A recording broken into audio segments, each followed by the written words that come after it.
The night air was thick with smoke and the metallic tang of fear.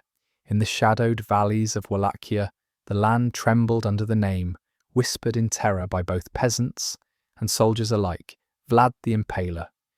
To the Ottoman invaders marching through his forests, his reputation arrived before him, carried by stories soaked in blood. Tales of prisoners impaled alive, their screams lingering in the mist, were only the beginning. No one, not even seasoned soldiers, hardened by war, could have imagined the depth of cruelty that awaited them. It was not mere violence that defined Vlad. His acts were calculated, precise, and designed to pierce the soul. Every impalement, every display of suffering, served a purpose beyond the obvious. It was psychological warfare, sculpted with the artistry of a mind obsessed with domination and survival. To witness one of his punishments was to glimpse the terrifying logic of a man who understood that fear could be more lethal than any sword. Soldiers marched into the forests knowing that death was not the worst fate. They feared the horror of being used as a warning to others. Ottoman prisoners, stripped of dignity and hope, found themselves at the mercy of a ruler who treated their agony as a currency of power. Vlad's methods were not mere brutality, they were lessons etched in flesh, a language of terror meant to rewrite the rules of war. The forests echoed with the cries of men suspended, impaled on wooden stakes, their bodies arranged like grotesque monuments. The smell of blood and earth mingled with the cold mist, embedding in the minds of survivors a terror that would last long after the battle was over. Even Vlad's enemies, men who had known the horrors of countless sieges and executions, recoiled at the ingenuity of his cruelty. To them, these acts were not just punishments, they were statements. He was teaching an entire empire that resistance was futile, that survival required more than courage. It demanded submission to fear, and in that fear, Vlad found power. Every anguished scream, every horrified glance from an Ottoman prisoner was a thread in a tapestry he wove across his land, binding his enemies with invisible chains of dread. But there was method behind the madness. Each act of cruelty was carefully timed, strategically placed to send messages to armies, to civilians, to anyone who dared defy him. His forested lands became a theatre of terror, a stage where fear was both weapon and warning. And as the Ottomans advanced, unaware of what awaited them, they were stepping not into a battlefield, but into a nightmare, meticulously orchestrated by a ruler who understood that the mind could be broken long before the body. The stories that reached Constantinople painted Vlad as a monster beyond comprehension, yet they failed to capture the full psychological precision of his acts. For those who lived through it, who survived by chance or cunning, the terror lingered like a shadow long after. The forests were empty, and the stakes rotted in silence. They had glimpsed the reality of Vlad's world, a realm where cruelty was law and fear was the most deadly weapon of all. The name Vlad the Impaler became more than legend. It became a prophecy, a warning carved into the annals of history. And tonight, as the mist swirls over the valleys, that warning still whispers through time, reminding us that there are horrors even the bravest hearts cannot forget. The dawn broke over the Carpathian foothills with a fragile light, casting long shadows across a land still trembling from the night's whispers. Vlad's citadel loomed above the valley, its walls dark and jagged, as if grown from the earth itself, a fortress built to project power and fear alike. Inside, the air was heavy with the scent of iron and wood, the remnants of countless executions and punishments carried out not in haste, but with meticulous deliberation. Every room, every courtyard, every forested path bore witness to his strategy of terror. He did not merely kill, he communicated through horror, sending messages that reached far beyond Wallachia. Ottoman prisoners were more than captives. They were instruments of a psychological symphony Vlad conducted with ruthless precision. Their suffering was choreographed to leave lasting impressions, their agony a warning etched into the minds of entire armies. He understood the anatomy of fear, how dread could spread faster than an army, how despair could undermine the bravest soldiers before they even drew their swords. When prisoners were impaled along the roads leading to his capital, or left dangling in grotesque displays visible from a distance, it was not mere cruelty, it was strategy. From every angle, the message was clear. This was a land where defiance came with consequences beyond imagination. The Ottomans, seasoned veterans of countless campaigns, were unprepared for this. They had faced sieges, fires, and massacres before, yet Vlad's methods transcended ordinary brutality. Reports spoke of prisoners skinned alive, of men left to die slowly in the cold, their bodies arranged to mock those who dared enter his realm. The terror was amplified by Vlad's penchant for unpredictability. No pattern could be discerned at first glance. Each act seemed random, yet each served a specific psychological purpose, breaking morale and instilling uncertainty. Every soldier who survived carried not just memories of violence, but the creeping realization that resistance was a game they could not win. Vlad's genius lay in his ability to manipulate perception. He controlled not only the bodies of his captives, but the minds of his enemies. Letters sent to neighbouring rulers boasted of his punishments, and tales spread like wildfire, amplified by the fear of those who had glimpsed his work firsthand. This was terror as a weapon of diplomacy, as a means to secure obedience without raising an army. A single story of his cruelty could demoralize an entire campaign, reducing their will to fight before they even set foot on Wallachian soil. Yet, even in this calculated savagery, there was a dark artistry. The forests themselves became stages for his performances of horror. Impaled bodies lined the roads, grotesque sentinels warning of what awaited the unwary. The morning mist curled around wooden stakes like ghostly fingers, obscuring the full scope of the horror until the viewer was too close to escape its psychological impact. For those forced to witness it, the terror was immediate and enduring, leaving scars that would never fully heal. Vlad had mastered a form of warfare that extended beyond flesh. He struck at the spirit, seizing control of the minds of his enemies, shaping them with fear as a sculptor shapes clay. By the time news reached the Ottoman commanders, the legend had already taken hold. The stories of impaled men, of forests transformed into galleries of suffering, were enough to halt campaigns, to instill hesitation, and to plant seeds of doubt that would flourish into terror. They understood instinctively that they were facing not just a ruler, but a phenomenon, a dark intelligence that weaponized cruelty, a mind that saw horror as an instrument of power. In the shadow of Vlad's forested realm, the Ottomans realized that they were confronting more than an army. They were confronting fear itself, incarnate and unrelenting. The prisoners arrived under heavy guard, their chains clinking in the pre-dawn silence, eyes hollow with the anticipation of suffering. They had heard the whispers, rumours carried by those who had glimpsed Wallachia's forests, who had escaped by luck or cunning. But nothing could prepare them for the reality of Vlad's designs. He did not simply execute, he orchestrated. Every detail of their captivity, every step they took, was calculated to break them slowly, to bend their minds before their bodies met the stakes. The fear that gripped them was not instinctive, it was learned, taught through observation of those who had come before. Inside the fortress, Vlad watched with a detached precision. His face, stern and almost statuesque, betrayed little, yet his eyes recorded everything. Each tremor, each whimper, each pleading glance was a note in a symphony of terror that only he could hear fully. He understood the psychology of his captives better than they understood themselves.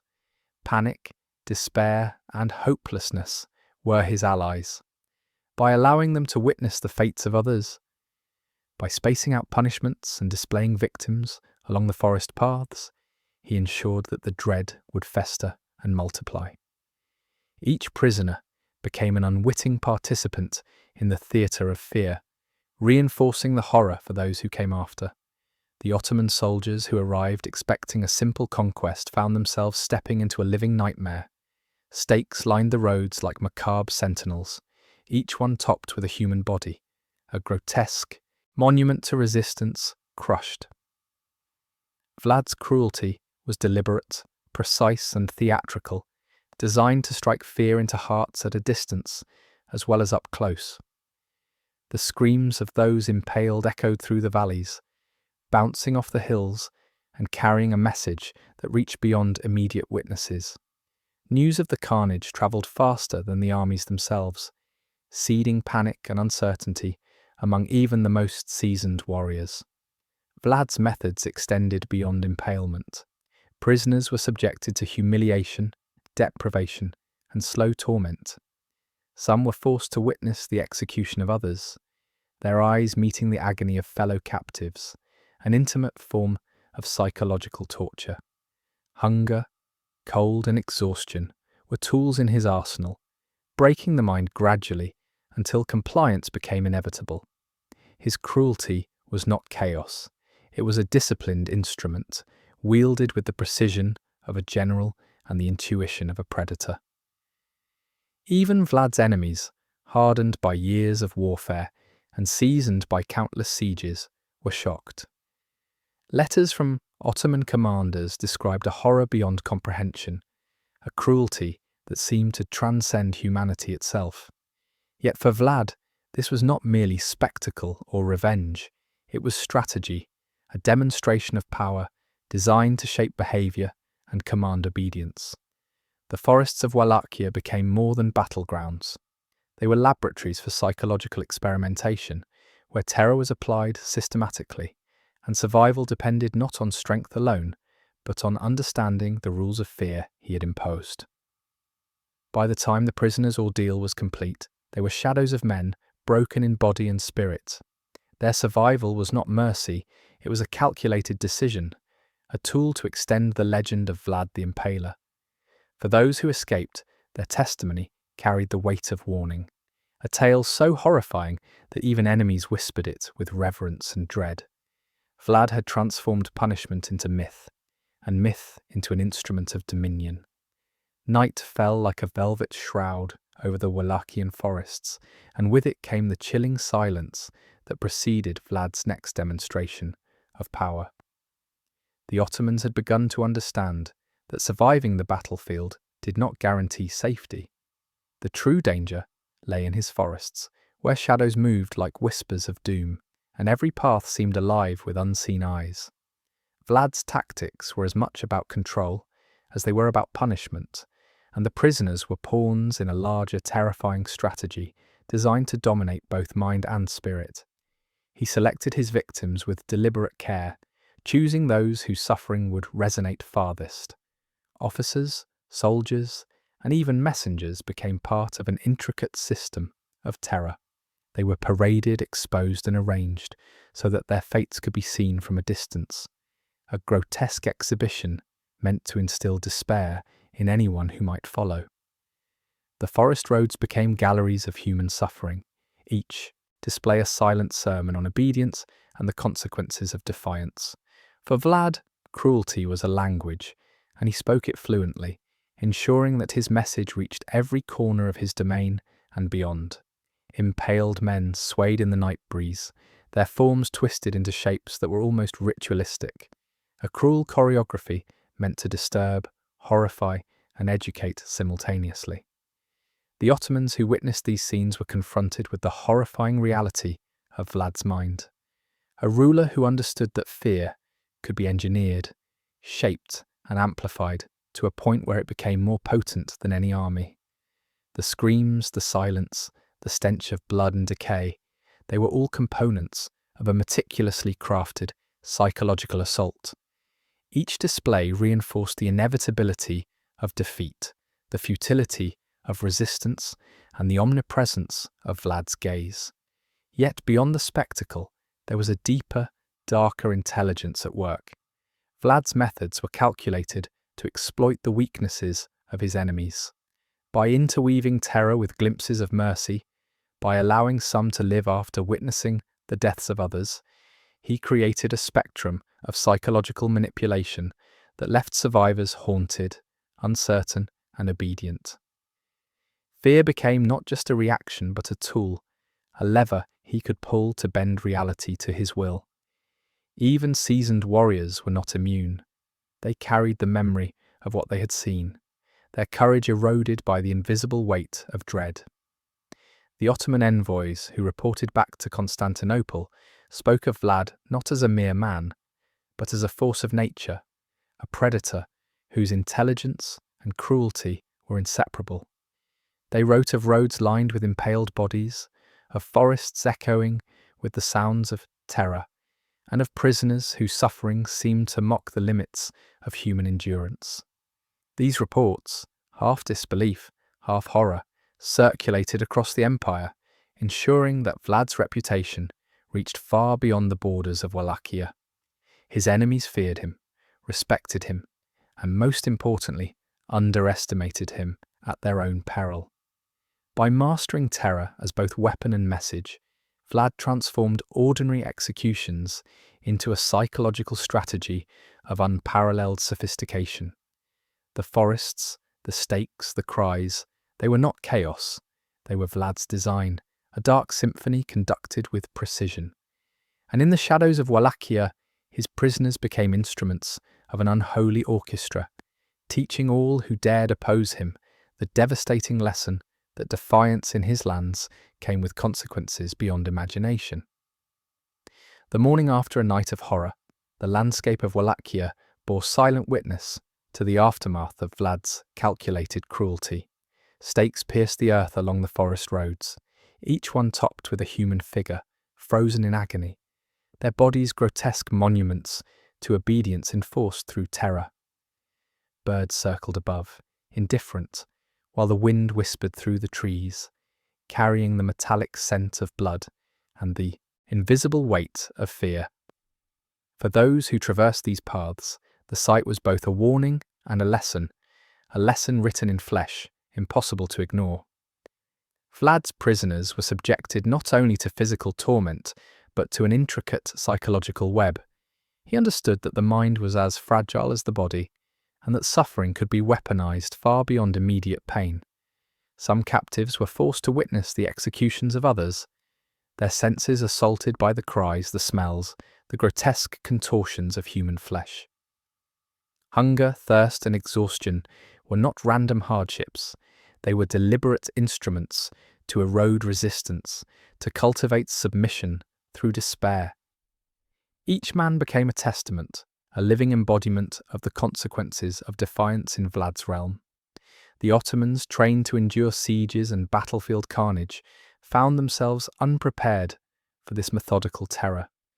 They described it as madness, yet it was madness with precision, a dark genius at work. Stories circulated of men impaled along stretches of road, their faces frozen in expressions of horror that would haunt anyone who glimpsed them. Entire units hesitated, morale crumbling under the weight of what they had seen. The strategic application of fear allowed Vlad to defend his territories not just with soldiers and fortifications, but with the invisible, omnipresent terror that his legend inspired. Even in the smallest details, Vlad's cruelty was deliberate. Prisoners might be forced to sleep among the corpses of those impaled before them, a nightly reminder of mortality and the price of resistance. Some were left alive just long enough to understand what awaited them if they disobeyed. A cruel psychological experiment with no margin for error. Each act reinforced a lesson. Survival depended not on strength, but on the ability to anticipate and respect the dark rules of his dominion. Letters and reports from Ottoman survivors reached Constantinople with tales so horrifying that they seemed almost mythical. Yet beneath the exaggeration lay truths of extraordinary psychological strategy. Vlad had transcended ordinary brutality. He had transformed fear into a weapon of precision, a tool capable of shaping entire campaigns, influencing rulers, and bending enemy will to his advantage. His forested lands became laboratories of terror, where the human mind was tested, and those who failed were remembered as grim monuments. Through this calculated horror, Vlad ensured that his enemies never underestimated him. Each prisoner, each impaled body, each scream served a purpose beyond revenge.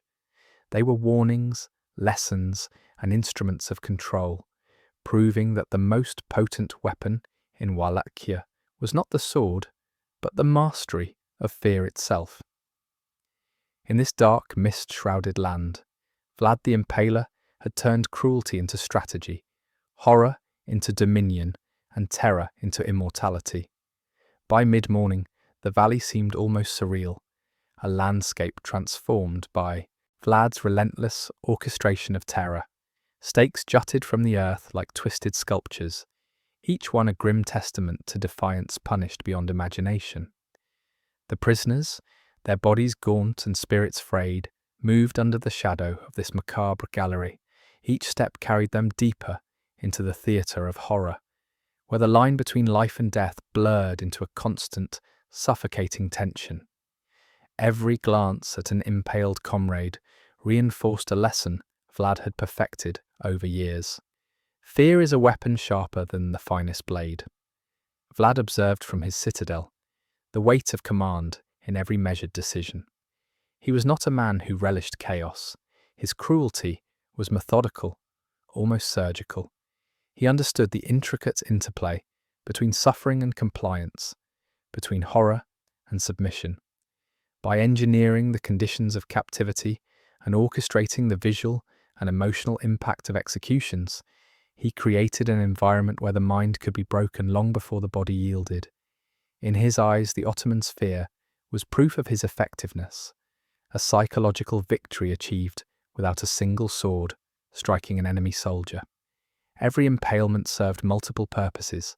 Some were warnings, others experiments, and a few, cruelly, acts of art in a dark symphony designed to communicate his power.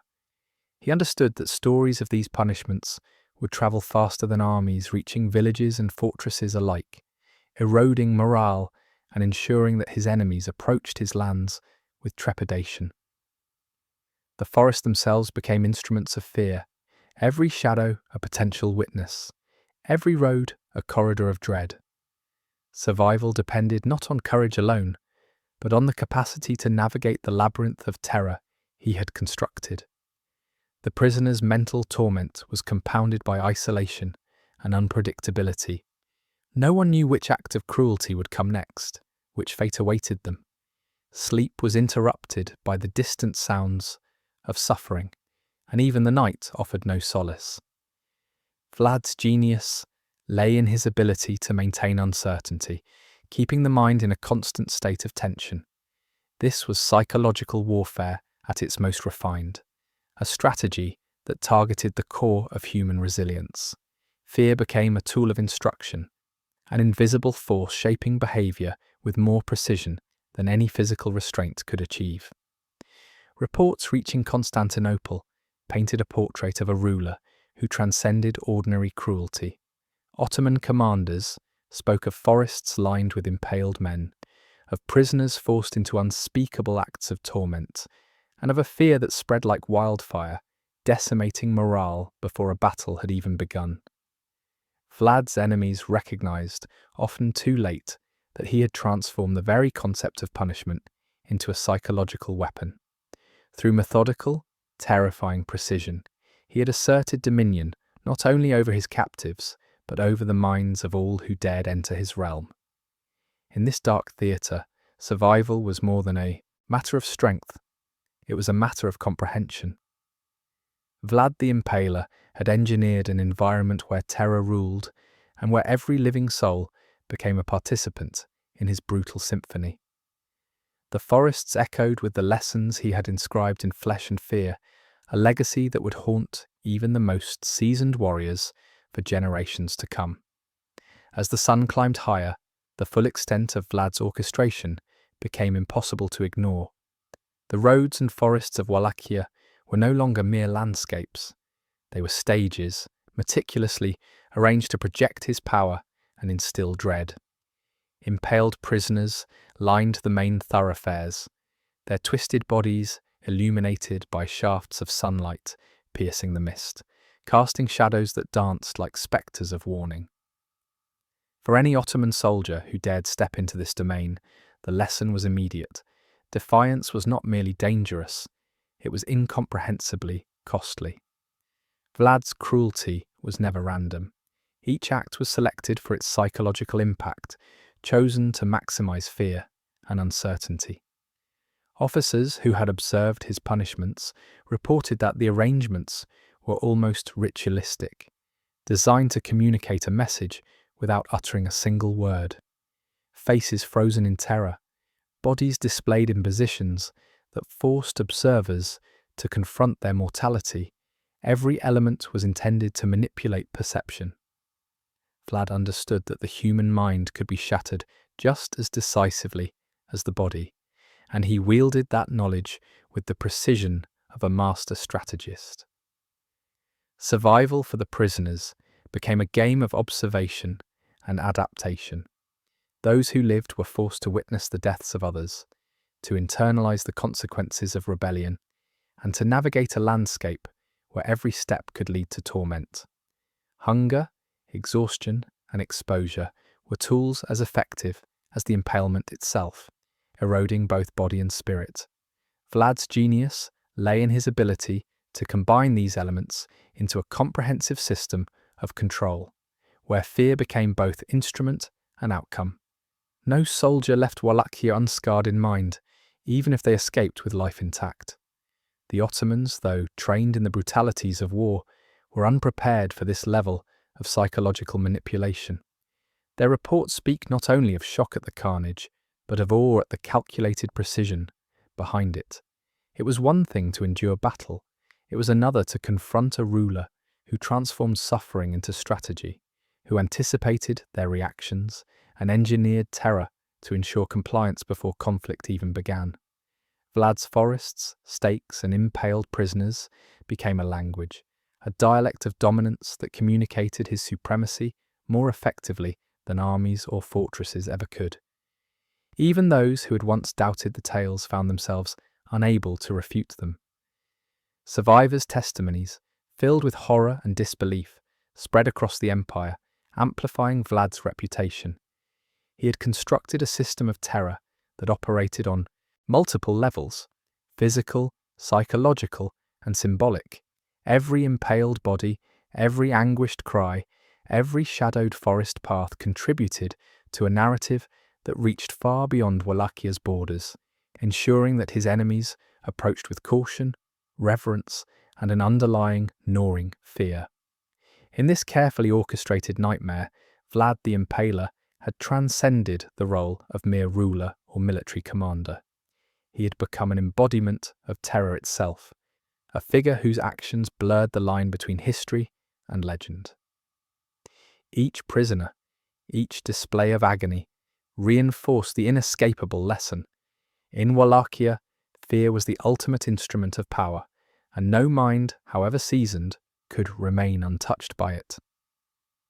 By afternoon, the forests of Wallachia had become a theatre of unrelenting dread, each step taken by the prisoners echoing through the mist with a heavy inevitability. The air was thick with the metallic tang of blood and the acrid scent of fear, a perfume Vlad had mastered in its potency. Every stake, every contorted body, every anguished cry served as a deliberate message, a warning carved in flesh and bone for both the captives and the eyes that might follow.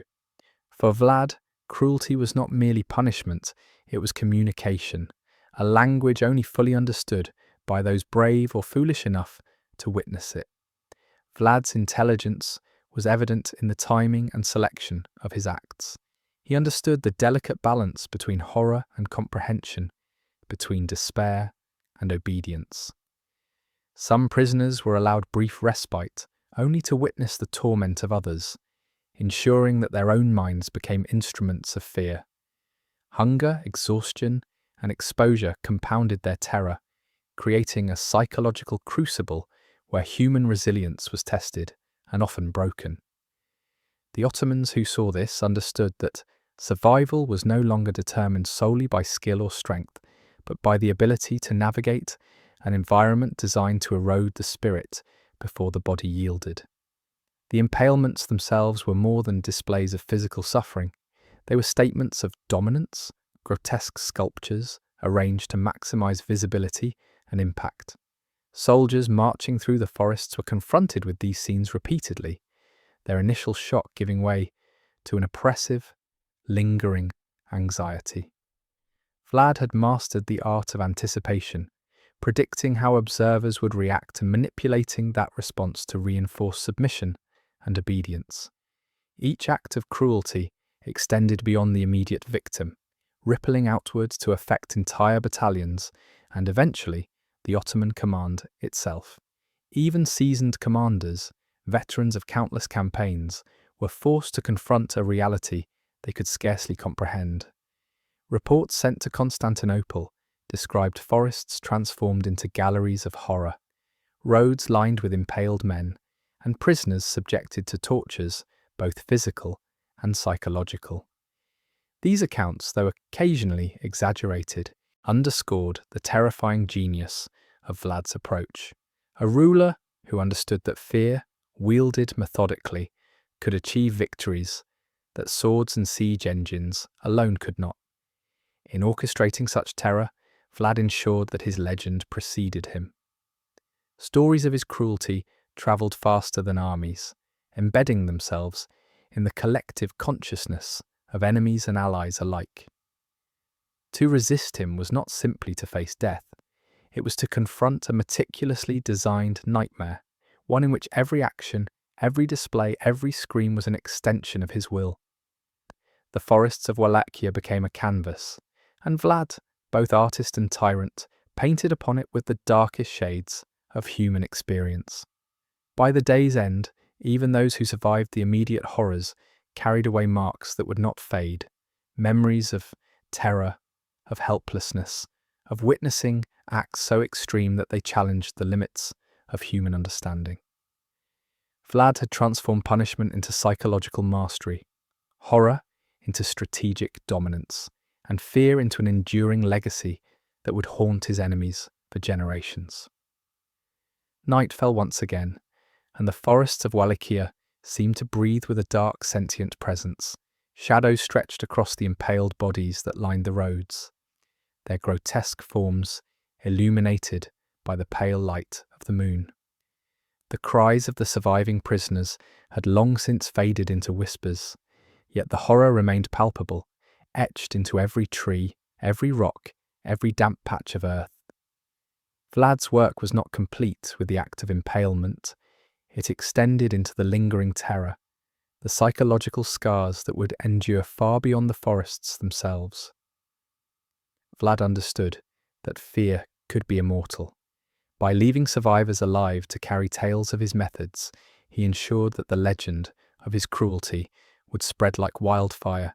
Each account, each whispered story, served as reinforcement of his dominance, ensuring that even those who never set foot in Wallachia approached with trepidation.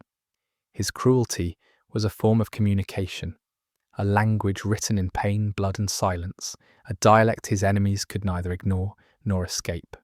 Prisoners who endured the day's horrors were transformed. The mind under such relentless assault became pliable, shaped by dread into a form of obedience that no threat of violence could achieve alone. Vlad's genius lay in his understanding that terror is more than instinct.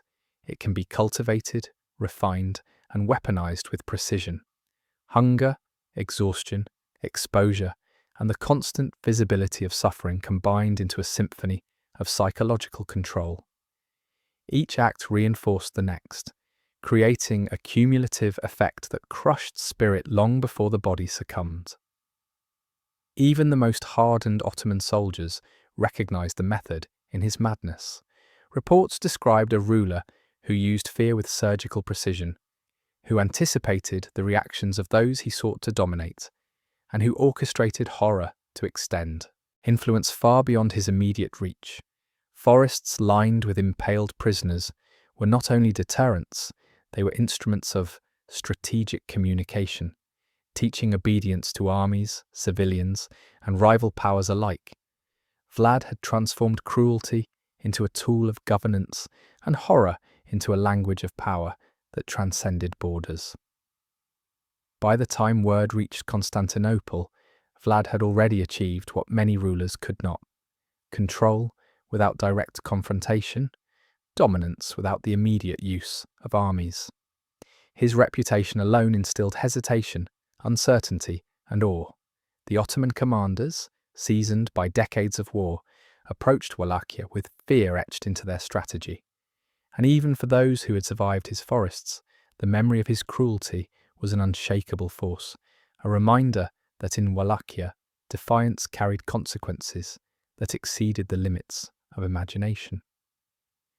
Vlad the Impaler's methods went beyond punishment. They were the embodiment of strategic terror. Each impalement, each display, each scream served a dual purpose: to punish and to teach. In doing so, he ensured that his legacy would persist, not only in the records of history, but in the very psyche of his enemies, who would remember for generations that in Wallachia, fear was the ultimate master, and Vlad its most ruthless architect. The final day arrived, and with it, the full weight of Vlad's terror became undeniable. The forests of Wallachia were silent now, yet the echoes of agony lingered, etched into every tree, every pathway, every stone. Survivors moved like shadows, haunted by memories of impaled bodies, the metallic stench of blood, and the relentless orchestration of horror they had endured. For Vlad, the battlefield had never been solely one of swords and armour. It was a theatre of the mind, where fear itself was both weapon and dominion. Vlad's genius, horrifying as it was, lay in the permanence of his strategy. Physical punishment could end with the death of the victim, but the psychological impact endured indefinitely. By meticulously arranging his prisoners, alternating terror with brief glimpses of mercy, and exploiting anticipation and uncertainty, he ensured that the imprint of his cruelty would persist. Ottoman soldiers, officers, and civilians alike carried the memory of his forests with them, a living testament to the reality that defiance in Wallachia was an invitation to unimaginable suffering. The impaled bodies that lined the roads were more than monuments to cruelty. They were messages that travelled faster than any army, whispered in fear across villages, towns, and borders. Vlad had transformed his violence into a language, a form of communication that transcended time and geography. He did not merely punish, he taught, warned, and dominated through terror. Every stake, every contorted body, every scream was a calculated act designed to assert control and reinforce his unassailable authority. Even centuries later, historians and chroniclers remain captivated by the duality of his legacy: a man capable of extraordinary cruelty, yet a master of strategy and psychological warfare. He understood that the most profound power lay not in armies or fortifications, but in the ability to command fear, to manipulate perception, and to shape behaviour. Vlad's enemies, both contemporary and historical, were haunted not merely by his acts, but by the intelligence behind them. His cruelty was purposeful, his terror meticulously engineered, and his dominance absolute. In the stillness of the Wallachian forests, one can imagine the shadows of those who suffered, and hear the whispers of a ruler who turned horror into mastery. Vlad the Impaler's name endures because he transcended ordinary violence, transforming it into art, strategy, and legend. He demonstrated that fear, when wielded with precision, could bend minds, reshape societies, and command obedience in ways that swords never could. The Ottomans who survived carried stories that would chill generations.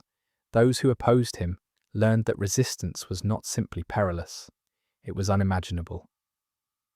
Vlad's story is a reminder that true power is not measured solely in victories won on the battlefield, but in the indelible mark left upon the minds of others. In Wallachia, he was not only a ruler, he was a master of terror, a sculptor of fear, and a man whose legacy would echo far beyond his time. Even today, the forests whisper of his deeds, and the world remembers that in the realm of the mind, Vlad the Impaler reigned supreme, leaving a shadow that no enemy, no matter how hardened, could ever escape.